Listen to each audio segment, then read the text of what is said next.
Hey guys, so today I will be talking with you all about the Adlerian theory. So, Adlerian theory was created by none other than Alfred Adler. He grew up in a traditional Vienna family. There were six boys and two girls. When Alfred was very young, he almost died from pneumonia. He also watched his younger brother pass away in the bed next to him. These very tragic events helped inspire him to become a physician, where he later on in his profession studied childhood illnesses. Growing up Jewish during this time, which was like the 1900s. This was World War I going on, and Hitler was going into Germany. Hitler and the Nazis were going into Germany. So Adler and his family experienced a lot of prejudice and discrimination and what they call anti-Semitism, and he got to see firsthand a lot of the horrors of World War I. This really helped him when he was building his theory to kind of focus on the need for people to really work together and on humanism. Adler was a real advocate for women's rights, adult education, community mental health, as well as brief therapy. Most importantly, Adler was the founder of individual psychology. So, a little historical background was that Adler was one of the first major contributors to the initial development of the psychodynamic approach to therapy. He worked side by side with Sigmund Freud for almost about a decade, which he then distanced himself and really tried to get away from what Freud and psychoanalysis. Adler really believed that humans were motivated by social relatedness versus sexual urges that Freud really discussed, and he also thought that Freud was just really narrow in the emphasis on biological and instinctual determination. And Adler just really wanted to focus on the social, psychological, and the teleological, which is the goal oriented view of human nature. During his time alive, Adler and Adlerian theory, they really thrived during his time, and after his death, Rudolf Dreikurs brought Adlerian psychology to the United States and really distributed through elementary schools and things of that nature. So, a few key concepts of individual psychology. I'll just kind of go around the wheel and get into some of these, but some of these are explained on more slides. So, the holism is looking at the whole person. Adler really believes that you could not understood a person without looking at the complete being of that person. He really believed that it's not where we come from that's really important, it's really where we're trying to go. So looking at that whole person, you have to see the whole person to really be able to see where they're trying to go. And you do have to dive back just a little on where they came from, but most importantly just focus on where they're trying to get to, or who they're trying to be. um, the theory kind of starts with the consideration of inferiority feelings. So it's this feeling that when we're first born, we're really inferior. We need someone to essentially do everything for us. As we're a baby, we're unable, and things like that. Is like we're unable to function without the help of someone else. And as we get older, we start to strive for superiority. And that doesn't mean that we see people as like beneath us or that we're superior to somebody.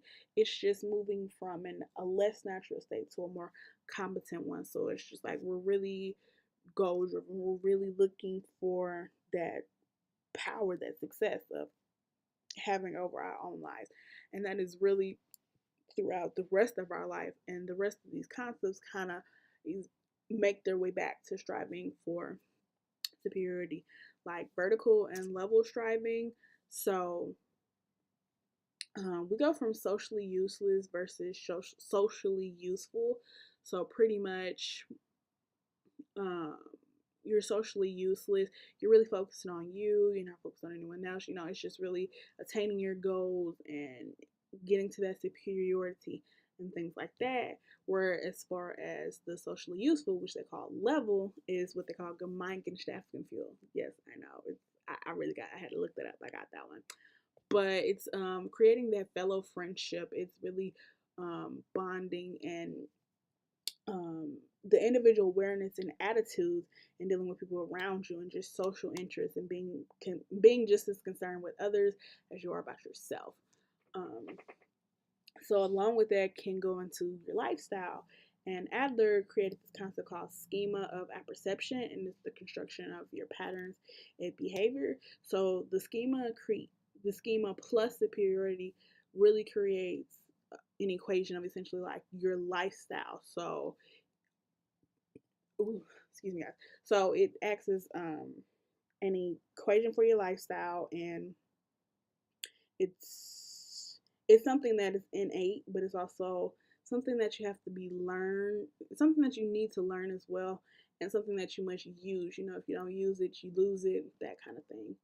So social embeddedness, that kind of goes back to just being social interest, being concerned about others, and the different life tasks, with the three different life tasks that we must complete. And really, he believed that these were essential indicators of mental health, and that if you couldn't successfully move through these different life tasks, then essentially there was something psychologically wrong with you.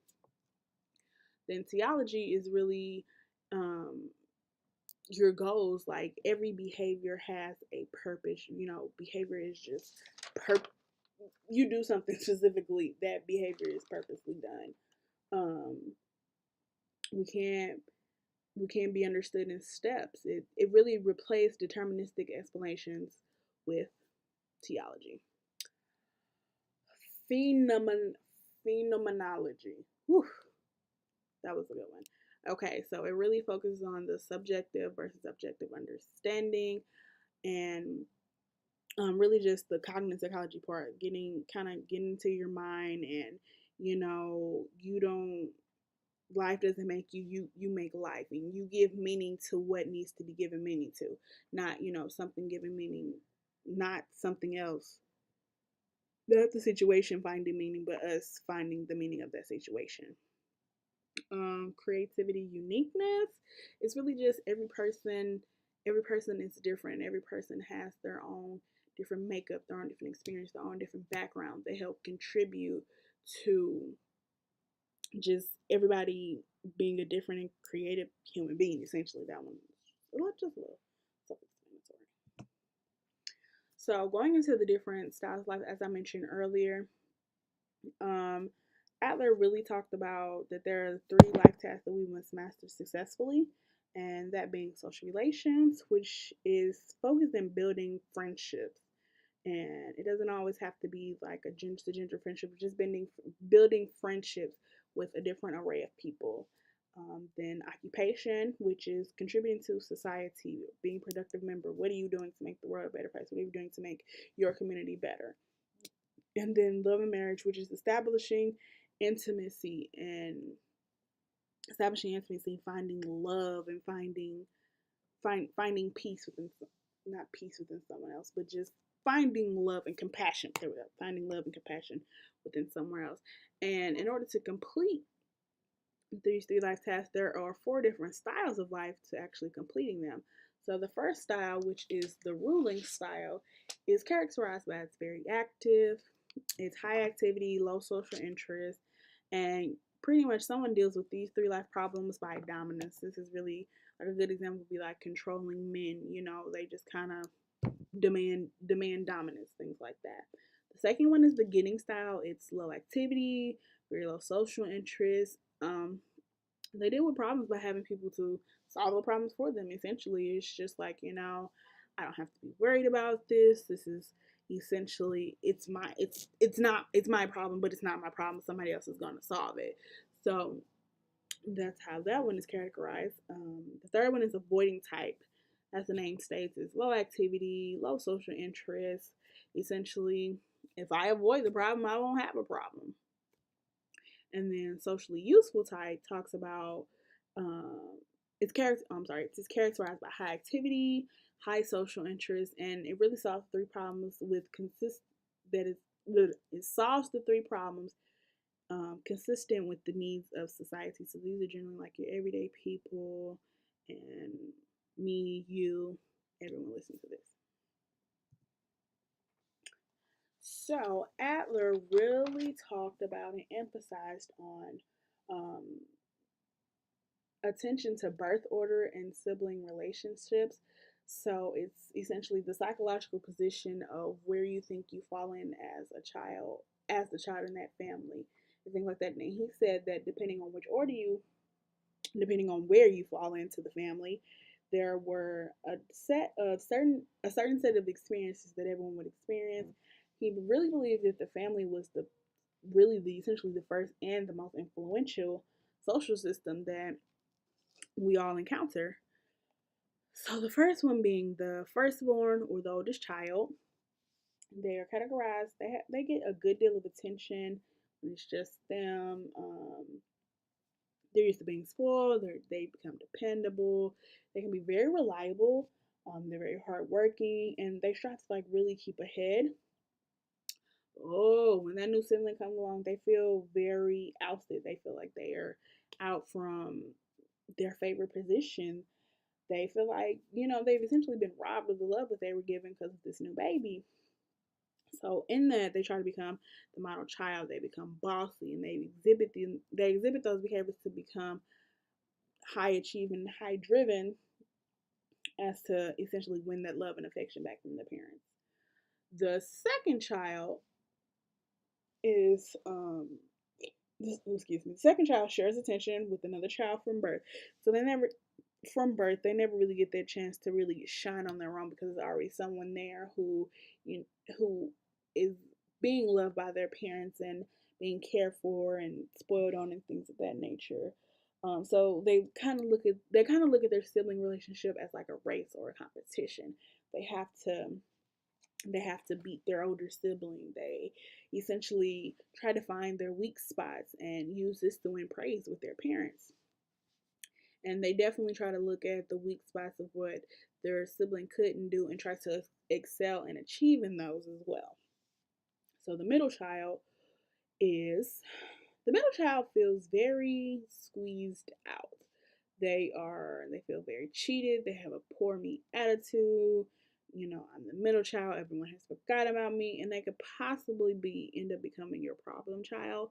But in a very chaotic family or a family full of a lot of conflict, they can sometimes actually become the peacemaker and just be a total switchboard from what the normal middleborn is. So they're a peacemaker, and they tend to be like the glue that holds the family together, essentially. And then we have the last born or the youngest child, and they are pretty much the baby of the family. They're the most pampered and spoiled. They're very, they very kind of go their own way.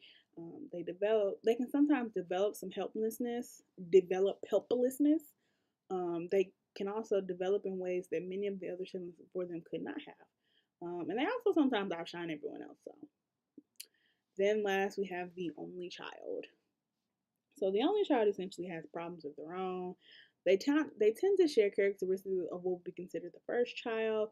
So they have that high achievement drive. They're responsible, a leader, but they may not cooperate well with other children. But they do tend to deal with adults well. They can sometimes become very dependent on their parents because they're used to it just being them. They really want the center of attention at all times. So Adler really looked at the birth order as a way for people to see where they fall and interpret that, and that was really an indicator of how good or bad they dealt with adults in the world later on. So the therapeutic process really is the forming relationships based on mutual respect. And as far as the Adlerian theory, it's a holistic psychological investigation. It's really disclosing goals and assumptions, and really the aim is to develop a sense of belonging. Um, it's really the goal of the therapy is conscious, and as I was talking about earlier, it's really like looking at that past and what happened in your past that it's influencing your present behavior right now. So Adlerian brief therapy has 4 phases. So phase 1 is establishing the relationship. So you want to establish first off the proper therapeutic relationship. It's really a collaborative effort. Um, you want to deal with the person's personal issues. You want to let them know that this in order for this process to be effective, you really have to be open to talking about the personal issues and things of the past. And the the therapist during the time really focuses on making person to person contact before really getting to the problem. It's just like, I want to know you. I want to know, what's going on and things like that before I really dove in and essentially getting your business, things like that. So phase two focuses on assessing the individual's psychological dynamics. This is done between subjective and an objective interview. So the subjective really is more you actively listening and responding, not just how does that make you feel. You're really opening your mind, your heart, your ears to your client, and essentially kind of putting yourself in their shoes and feeling their emotions and things like that. And then the objective interview is really just getting some background on the medical history, social history, their coping skills, and why they're here now. The family constellation kind of looks at, well, where do you fall into your family, and where does your family fall into this, and how is your relationship with them affecting you now, and things like that. And then you have your early recollections, and then your integration and summary. So then we move on to phase three, which is encourage, self-understanding, and insight. So pretty much this phase three is really interpreting the findings from phase two. You start to help your client get that self-understanding of what they were disclosing in phase two and why certain things may happen a certain way, and kind of interpret to them, or let them interpret goals of behavior and things like that. This is where you're really concerned with creating awareness of things that happen. And then phase four is the reorientation and re-education phase. This is really action-oriented phase. Your client they're modifying their goals. This is really where you encourage them to be the person that they want to be, or act as if they were the person that they want to be. And you really start to put your insights into practice. And this is really done with encouragement. Encouragement takes many forms. It doesn't have to be it doesn't have to be it doesn't have to be specifically done the same way, client to client to client. It just depends on the type of client, type of relationship you all have developed, on ways that you want to help encourage them. So basically, this slide is just an image of the therapeutic process, but it's just a visual representation. So on the left side with the blue bubble, you kind of start with a lot of self discouragement. You're very hard on yourself. You essentially, you're like down on your luck, and it's just like, I can't do this. I'm not gonna make it. It's just so much going on. I'm just so dysfunctional. And on the right side with the yellow circle is how far you've come and where you're trying to get to. And and essentially it goes from I can't do it to maybe I can do it, and maybe I do have some time, maybe I do have purpose, and experiences that can help me push forward and become better and have a different outlook really on life. Adlerian therapeutic process can also be applied to family counseling as well as group counseling, since it does have some roots in looking at the family as a part, looking at the different family relationships. It's very good in getting the interactive goals of each member. And as far as group counseling, it's really a way of developing a sense of belonging. It's like when you get there in the group counseling, generally it's a theme associated with the group counseling, and it's people there who've been through what you've been through. So it gives the clients a sense of belonging, that they're not the only ones who are going through whatever that they are going through. Adlerian therapy is also very good and focusing on counseling diverse populations and social justice work. It's definitely a strength in focus on cooperation and socially oriented values. It's just I guess it's very good because it's community based and community wellness and social interest. So a lot of communities and Western societies who do deal with community being the center, this has been very beneficial for them. But on the other hand, for those communities who aren't set up like that, that can kind of be a limitation for them. And then sometimes people can see it as, I'm just going to go see this therapist. They're going to tell me everything that's wrong with me, and then they're going to give me the answer. And that's not the case. Essentially, the counselor is there to help you realize that you have the tools to get you to where you need. Sometimes you just need someone to help you realize you have those tools and essentially show you how to use them to get to a better place in your life. So the contributions and limitations of the Adlerian approach. It's very flexible and the different type of methods. Not every one client session is the same depending on the person, their cultural background, and what they're going through. There's a numerous amount of ways that you can kind of not assess that person, but a way that you can assist that person in getting through what is going on. And it's also brief time therapy. So it's really, if I only had one chance to help my client, what would I do with this specific amount of time? But the limitations of Adlerian theory is that because it was from Vienna, he really didn't try to translate any of his work, and some of the ideas are very vague, so it's very hard to try to conduct research on and get that hardcore specific type of information from it, or get that hardcore specific results. So we are now at the end. So let's review what we have learned, shall we? So Adler founded individual psychology, and even though it's called individual psychology, it really emphasizes community, and it focuses on the person and the social context. It looks at the unity of the individual. You can't just look at one part of somebody. You have to look at them overall, the whole person, essentially. You must successfully master 3 life tasks: the social relations, love, marriage, and occupation. What am I contributing to society? What kind of relationships and friendships am I building with people? Do I have intimacy in my life? Am I compassionate towards someone? Am I loving towards someone? Attention to birth order. How does my relationship with my siblings or my parents or my family, how does that interact how I'm interacting with adults now that in the present time now?